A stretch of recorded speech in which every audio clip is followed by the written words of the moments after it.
매일 성경 묵상을 돕는 해설 가이드입니다. 안녕하세요. 묵상 코치입니다. 함께 읽고 나눌 말씀은 창세기 14장 1절에서 24절까지 말씀입니다. 오늘 본문은 성경에서 처음으로 묘사하는 전쟁의 모습입니다. 동방 메소포타미아 지역의 4왕이 사해 남부 지역의 5왕을 치러 옵니다. 그들은 오는 길에 왕의 대로의 주변에 있는 족속들을 공격하여 그 지역을 진압했습니다. 남방의 5왕은 이들과의 싸움에서 달아나기 바빴습니다. 공격군 4왕은 소돔과 고모라를 쳐서 그곳의 사람들과 재물을 약탈했습니다. 그곳에 아브라함의 조카 롯도 포함되어 있었습니다. 1절에서 4절은 고대 세계 전쟁의 발발을 그리고 있습니다. 세상이 나라와 민족별로 나누어 분산된 후 격동의 시기를 보냅니다. 세상이 동서로 나뉘어 쌍방간의 연합군이 격돌한 고대 세계 전쟁이 발발한 것입니다. 어쩌면 이 전쟁은 운명을 건 전면전이 아닌 제국이 약탈에 위해 침략한 평범한 사건일 수 있습니다. 그래서 메소포타미아 도시 국가들 입장에서는 남서쪽의 시리아, 팔레스타인 공략은 무시해도 될 만한 역사인지 모릅니다. 실제로 이 사건은 침략과 통치기를 포함하여 15년 안팎의 짧은 기간에 일어난 사건에 불과합니다. 강력한 동방 세력의 침공에 시리아, 팔레스타인 세력이 무기력하게 점령되면서 재산을 약탈당하고 주민들이 포로로 잡혀가는 장면이 연출됩니다.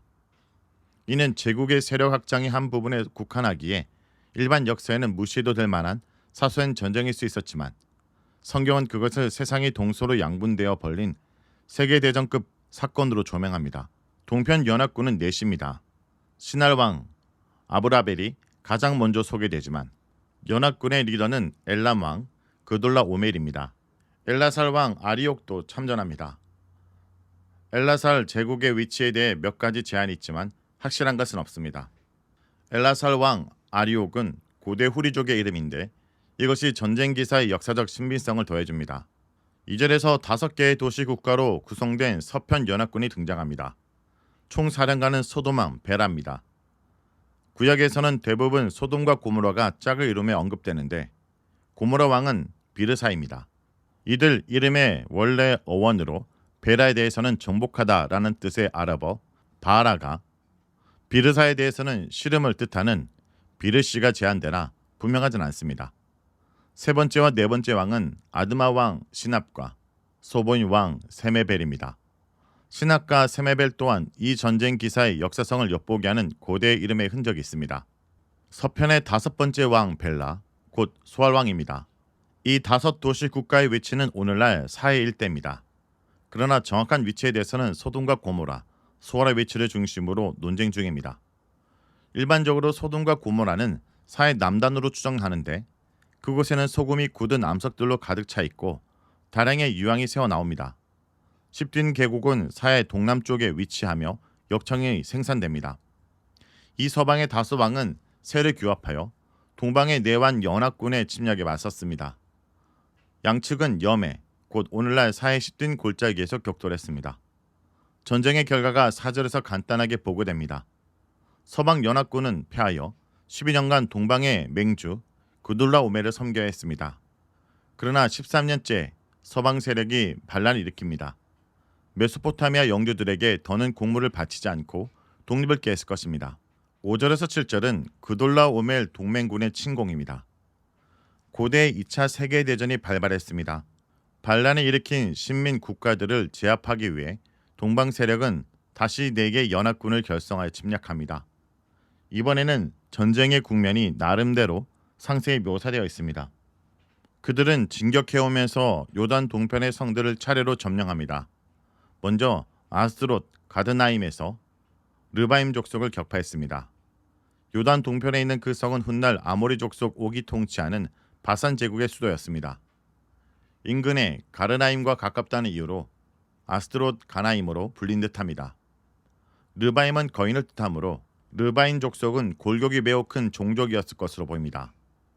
모압 족속은 에민으로, 암몬 족속은 삼순밈으로 불렸습니다.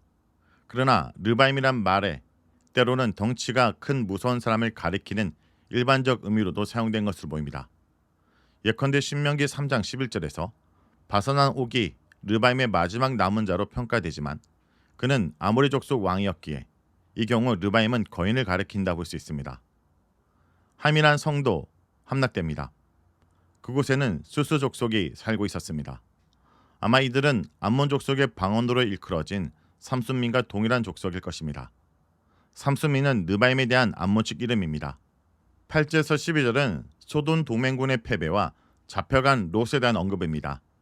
소돔 동맹군은 패하게 됩니다. 소돔과 고모라 왕은 황급히 피신했습니다. 그러나 그들은 10든 골짜기로 쫓기더니 역청 구덩이에 빠졌습니다.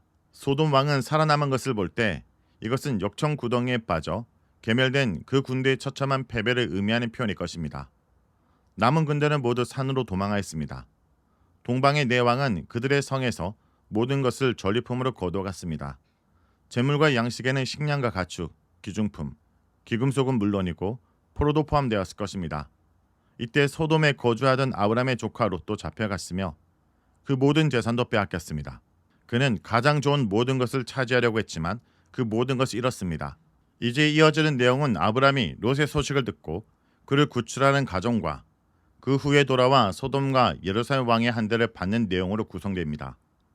이 두 내용을 통하여 아브람이 정의롭고 용맹스럽고 지혜롭고 하나님에 대한 믿음과 신의가 있는 자라는 점이 드러납니다. 또한 하나님이 아브람과 함께 하시며 그를 보호하셨다는 것을 알 수 있습니다. 경제적으로 풍요로운 땅을 찾아 소돔에 정착한 롯은 전쟁 포로가 되어 잡혀갔고 가나안 땅에 남아 헤브론 마문의 상수리 숲을 근처에 거주한 아브람은 무사하여 조카가 사로잡혔다는 소식을 듣는 상황에 놓였습니다. 이와 같이 아브람의 지역이 국제적 전쟁에 휘말리지 않는 것은 하나님의 섭리와 은혜였습니다. 동방의 공격군인 네 왕은 소돔과 고모라 등 남방의 다수왕 지역을 진입함으로써 전쟁을 끝내고 이제 포로와 약탈물을 이끌고 사해와 요단 갈릴리 주변을 따라 본국으로 향하고 있었습니다. 롯의 소식을 들었을 당시 아브람은 이미 동맹을 맺은 자들을 확보하고 있었습니다. 당시 아브람은 헤브론 지역의 아모리 사람인 마므네 상수리 숲을 근처에 거주하였는데 바로 마므네와 그 형제 에스골과 아넬이 그의 동맹군이었습니다. 동맹군도 지지자도 없었고 전쟁이 나자 속수무책으로 당한 롯과는 달리 아브람은 이방인인 아모리 족속과도 평화로운 관계를 맺었고 위험에 처했을 때 서로 도움을 주고받기 위해 동맹을 맺어 놓을 정도였습니다. 아브람은 동맹군 외에도 수하에 318명의 군인이 있었습니다. 그들은 모두 아브람의 집에서 태어나 훈련을 받은 자리였습니다. 개인 궁대를 보유할 정도였으니 아브람이 경제적으로 큰 부자였음을 짐작할 수 있습니다. 또한 그는 가나안의 정세에 민감하게 반응하여 필요한 동맹군을 확보했고 군사력을 준비하고 키우는 전략을 갖춘 지혜로운 자였습니다. 아브람은 조카 롯이 포로로 잡혀갔다는 소식에 가만히 있을 수가 없었습니다. 아브람의 군대는 숫자로 보나 무엇으로 보나 전술에 능하고 엄청난 전투력을 가진 동방의 군대를 대항하기에는 턱없이 부족합니다. 그러나 아브람은 한편으로 죽음을 불사하는 용기를 내었고 다른 한편으로는 이런 현재 상황을 파악하기 위해 지혜롭게 대처할 전략을 세웠습니다. 그의 전략을 따라 아브람은 자기 동맹군을 둘로 나눴고 밤에 그들을 보내어 동방 군대에 기습을 가했습니다.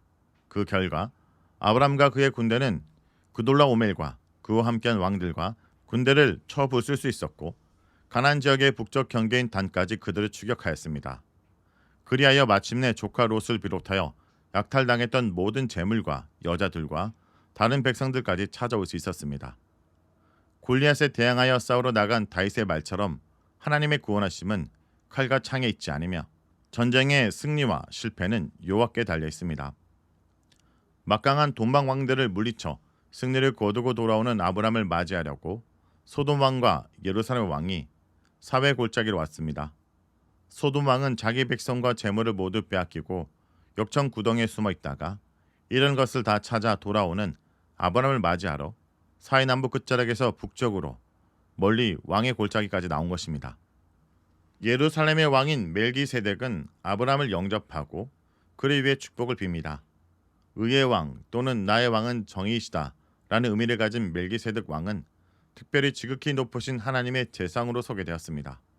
신약에서 히브리서 기자가 멜기세덱을 아비도 없고 어미도 없고 족보도 없고 시작한 날도 없고 생명의 끝도 없어 하나님의 아들과 방불하여 항상 제상으로 있는 자라고 설명을 덧붙입니다. 이처럼 멜기세덱은 여느 왕과 비교하여 두드러지는 독특한 신분을 가졌습니다. 멜기세덱은 빵과 포도주를 가지고 나와 아브람에게 제공하고 아브람을 축복하였습니다. 빵과 포도주를 대접한 것은 그가 아브람을 적이 아닌 친구로 대하며 호의를 표하는 행동으로 볼 수 있습니다. 멜기세덱은 하나님을 지극히 높으시고 하늘과 땅을 지으신 하나님으로 선포하며 아브람에게 복을 내려달라고 구합니다.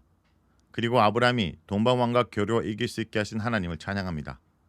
이처럼 멜기세덱은 아브람의 승리가 전적으로 하나님으로부터 임했음을 인식했습니다. 그리고 그 하나님께 마땅한 승리의 영광을 드렸습니다. 아브람은 이와 같은 멜기세덱의 축복에 대한 화답으로 전쟁에서 얻은 전리품에서 10분의 1을 그에게 줍니다. 이는 아브람이 멜기세덱의 왕과 제상 지위를 인정하고 그의 축복과 하나님 찬양에 답하는 행위로 볼 수 있습니다. 11절 후에 왕이나 제상이 받을 몫으로 규정되었습니다. 21절에서 24절은 소돔 왕과 아브람에 대한 내용입니다. 아브람을 함대하며 맞이하는 축복을 빌어준 멜기세덱과 달리 소돔 왕은 자신이 원하는 바를 아브람에게 요구합니다. 소돔 왕은 아브람이 전쟁의 승리자이므로 전투 중에 얻은 전리품과 사로잡은 자들을 소유할 권리가 있음을 인정합니다. 그러나 그는 아브람이 자기를 축복한 예루살렘 왕에게 11조를 떼어 바친 것을 보았습니다. 그러므로 소돔 왕은 자기도 아브람으로부터 자신의 몫을 취하려고 한 것 같습니다. 그리하여 소돔 왕은 아브람에게 자기 백성을 돌려보내라고 명령하고 나머지 전리품은 아브람이 모두 가지라고 말합니다.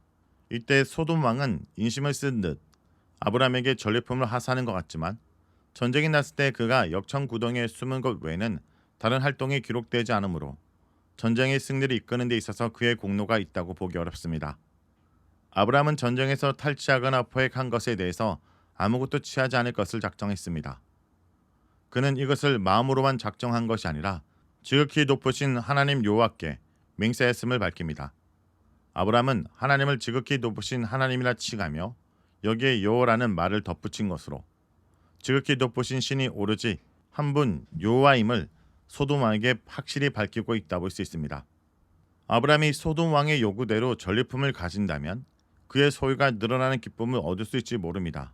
그러나 그는 소돔 왕이 내 덕에 아브람이 부해졌다며 생색낼 가능성이 있음을 이미 간파했습니다. 그러므로 아브람은 소돔 왕에게 속한 것은 실 한 오라기도 가지 않을 것이라고 말하며 왕의 제안을 단호히 거절합니다. 반면 아브람은 그의 동맹군들이 소비했던 식량과 동맹군에게 분배할 분깃을 제할 것이라고 밝히면서 그와 함께 전쟁에 참여한 자들이 마땅히 받아야 할 대가를 제대로 챙겨줬습니다.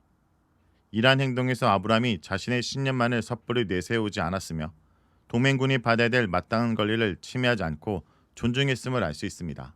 성도 여러분, 아브람이 롯을 구하기 위해 달려갔던 여정은 오늘 우리에게도 계속되고 있습니다.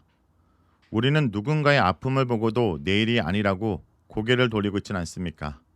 혹은 작은 성공을 거뒀을 때 멜기세덱의 하나님을 잊고 소돔 왕의 전리품의 마음에 빼앗기지는 않습니까?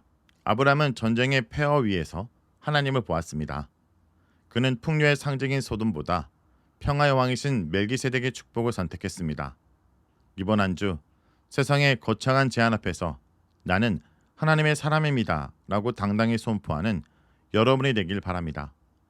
우리의 배를 채우는 전리품이 아니라 우리 영혼을 채우는 하나님의 임재가 진정한 부요함임을 잊지 않길 원합니다. 말씀을 놓고 기도하겠습니다. 주님, 저희에게도 아브람의 용기를 허락하여 주옵소서. 이기적인 계산을 내려놓고 고통받는 이웃을 향해 달려가는 긍휼의 마음을 허락하여 주옵소서. 세상을 이기는 힘은 우리의 숫자에 있지 않고 오직 만군의 여호와의 하나님 손에 있음을 믿음의 눈으로 바라보게 하여 주옵소서. 주님, 승리의 순간에도 겸손하게 하여 주옵소서. 멜기세덱이 건넨 떡과 포도주로 우리 영혼의 허기를 채우게 하시고 제가 이룬 성과를 나의 공로로 돌리지 않게 하시고 소돔 왕이 제안하는 달콤한 유혹 앞에서도 어떤 것도 취하지 않겠다고 선포했던 아브람의 고귀한 자존심이 우리에게도 있게 하여 주옵소서. 주님, 치열한 삶의 현장에서 저희가 하나님의 사람임을 증명하게 하시고 저를 통해 주님의 축복이 흘러가게 하여 주옵소서. 예수의 이름으로 기도합니다. 아멘.